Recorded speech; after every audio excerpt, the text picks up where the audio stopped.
அப்பா அப்பான்னு தலைப்பெழுதி கவிதை எழுத உட்கார்ந்தா கண்ணெல்லாம் கலங்குது. கவிதை எங்க வருகுது?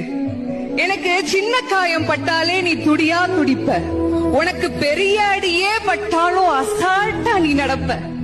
நீ ஓடாத ஓட்டம் இல்ல, படாத பாடு இல்ல, வாழ்க்கையில வாங்காத அடி இல்ல, எடுத்து சொல்ல யாரும் இல்ல.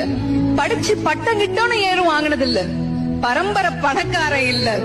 வெட்டி பந்தா உனக்கு இல்ல. வெட்டித்தனமா ஒரு நாளும் உன்னை நான் பார்த்ததில்ல. ஆன நல்ல துணி நீ போட்டதில்ல. நீ ஆனா பிறந்துட்டனாலேயே உன்னால அழுக கூட முடிஞ்சதில்ல.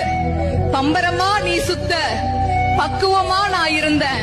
பந்தாவா நான் சுத்த, அடிச்ச பந்தாட்டம் நீ பறந்த. பத்திரமா என பாத்துக்க, படாத பாடு நீ பட்ட. அதனாலதான்ப்பா ஆண்டவனே ஆனாலும் அப்பாவுக்கு அப்புறம்தான்.